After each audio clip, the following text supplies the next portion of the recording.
আছড়া প্রাথমিক বিদ্যালয়ের এই গ্রীষ্মে যে গাছপালা যত্ন রাখায় খুব মুশকিল হয়ে যাচ্ছে। ছুটি চলছে, দীর্ঘ ছুটি।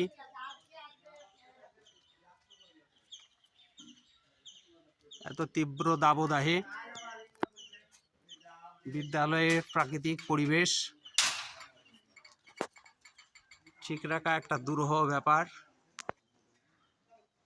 গাছে গাছে ফুল এসছে, জারুল ফুল, গেটে বগনভলিয়া, বাগান বিলাস, আমরা কাগজ ফুল বলেই জানি। তো এত গ্রীষ্মে ঠিক রাখা খুব মুশকিল, তবুও চেষ্টা চরিত্র করে বিদ্যালয়টাকে সবুজে শ্যামলে রাখার একটা প্রচেষ্টা আমরা করছি। বিদ্যালয়টা প্রতিদিন যদি সকালের দিকে একটু করে খোলা থাকতো তাহলে ভালোই হতো।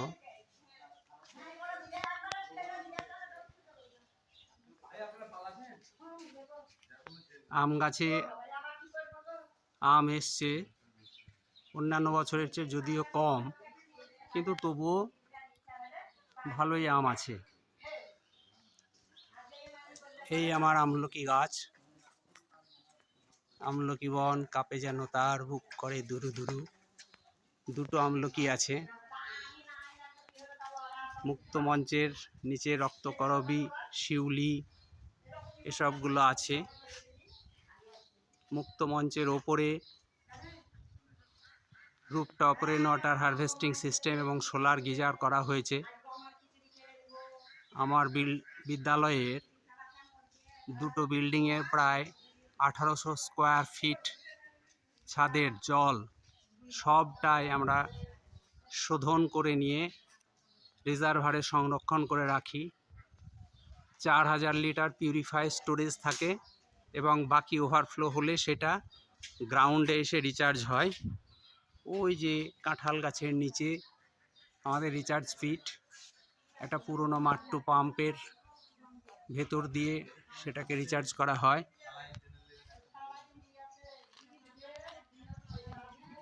অনেকটাই সাপোর্ট দেয়। গরম জল, গ্যাসের খরচ আমার অনেক কমিয়ে দিয়েছে গিজারে।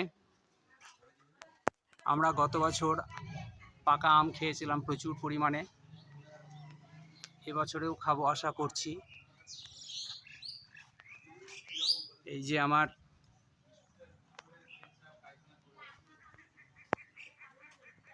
গাছে পাকা আম, এই আম গাছটাই আমার বিদ্যালয়ের সিম্বল।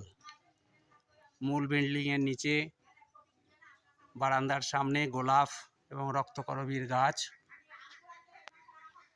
বাউন্ডারির চারিধারে আছে বাগান বিলাস, রক্তকরবী, কাঁঠাল, পেয়ারা, জবা, টেকোমা, বকুল, নাগ পঞ্চমী, পেঁপে। এবার পেঁপেও খেয়েছি অনেক আমরা। এই হচ্ছে আমার বিদ্যালয়ের এই গ্রীষ্মের দাবিদাহের ভিউ। খুব কঠিন কাজ, এখানের মাটি ক্র্যাকি সয়েল, আপনারা দেখতেই পাচ্ছেন গ্রীষ্মে মাটি ফেটে গেছে কতটা। এটা এই দিকের বৈশিষ্ট্য। বাড়িঘর এখানে ঠিক রাখা যায় না, যতই ঢালাই দিয়ে রড দিয়ে কংক্রিটের করি তবুও ফেটে যায়। এর মধ্যেই আমরা আমাদের স্কুলটাকে সাজিয়ে রাখার চেষ্টা করি। এটা আমার কনফারেন্স রুম, এখানে স্মার্ট কম্পিউটারে ক্লাসও হয় প্রজেক্টরের মাধ্যমে।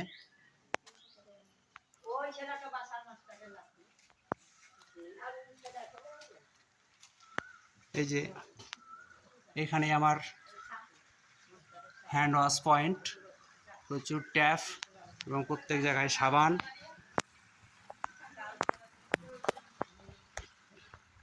এটাই রিচার্জ পিট। আর এই হচ্ছে আমার কাঁঠাল গাছ। এবার ইঁচড় তো অনেক খেয়েছি বেশ কিছুদিন, কিন্তু তবুও অনেক কাঁঠাল আছে। এই কাঁঠালগুলো এবছরে আমরা আশা করছি পাকায় খাবো।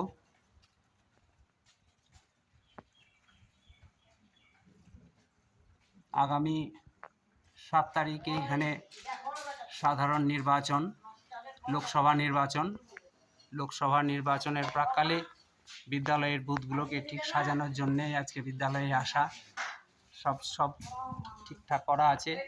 প্রত্যেকটা ঘরেই এমার্জেন্সি বাল্ব, 3টে করে ফ্যান, 2টো করে টিউবলাইট, পায়খানা বাথরুমের সাবান, লাইট, ডাস্টবিন চেষ্টা করা হয়েছে সুন্দর করে সাজিয়ে দিতে।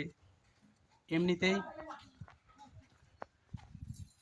আমার স্কুলের প্রাকৃতিক পরিবেশ, পঠন পাঠনের পরিবেশ অন্য আর 10টা স্কুলের চেয়ে একটু আলাদা।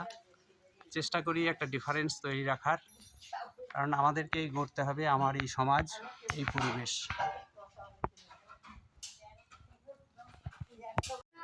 বলো কেন পড়ছি এটা বোঝা আমাকে।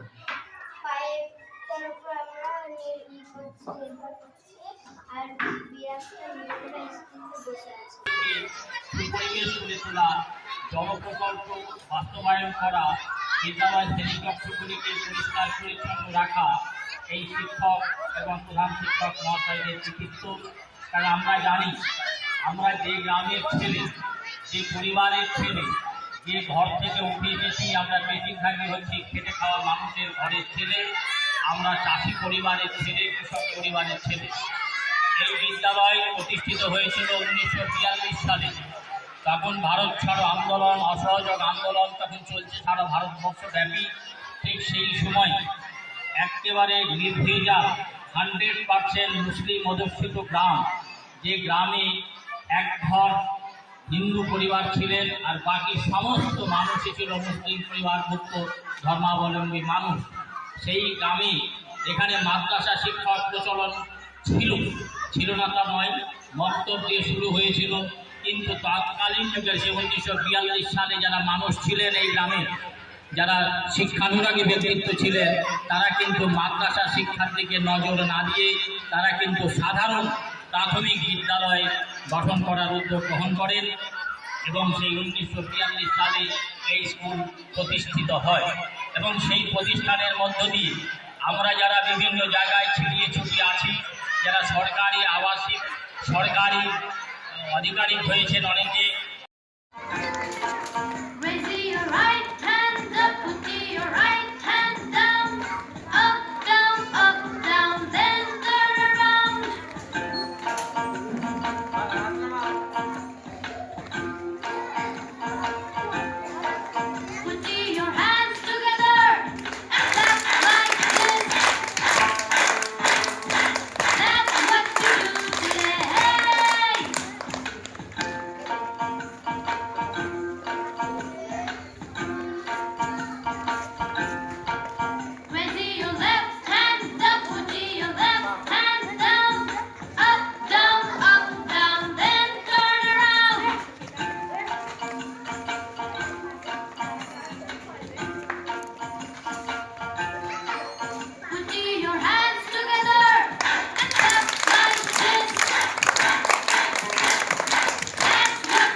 আছে, তাই তো? এবং কিছু ছোট ছোট কচি একটা পেঁপে, আমাদের বাগানের পেঁপে, বাগানের পেঁপেতে আমরা আজকে পেরেছি তরকারি হবে। তা আমরা একটা শিক দিয়ে এই পেঁপেটাকে গেঁথে দিয়ে দিই, তাই না? তো একটু নাড়ালেই কি হবে, এটা পড়ে যাচ্ছে, তাই তো? তাহলে আমি এই পেঁপেটাকে গেঁথে দিয়ে আমি আর নাড়াবো না। এবার যদি আমি এমনি করে ঠুকি তাহলে কি হবে? এবার পেঁপেটা আমি ঠুকছি, তাহলে পেঁপেটা কি পড়ে যাচ্ছে? পেঁপেটা আস্তে আস্তে কি হচ্ছে? তাহলে একটা দেখেছো পেঁপেটা উপরে উঠছে আস্তে আস্তে। তাহলে এইখানে পেঁপেটা ছিল কিন্তু এখানে উঠে গেল, অথচ আমি ওকে মারছি, নিচে ফেলে দেওয়ার চেষ্টা করছি, তাহলে পড়ছে না, তাই তো? কেন পড়ছে না বলো তো? তোমরা কেউ পারবে এটা করতে? কেন করছে না?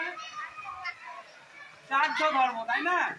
যে এটা স্বামী ছিল, এবার আমি যখন বল প্রয়োগ করছি এইটাকে রডটাকে বল প্রয়োগ করছি, এই রডটা নিচে নেমে যাচ্ছে কিন্তু পেঁপেটা নিজের জায়গাতে ঠিক থাকছে। তোমরা কেউ একজন করো, বড় যে মাথায় যে বড় সে করবে, এরকম জোরে জোরে ঠোকা দিতে হবে, এটা গাঁথো কেটে ওরকম জোরে জোরে ঠোকো। আচ্ছা কেটে দাও দিয়ে আবার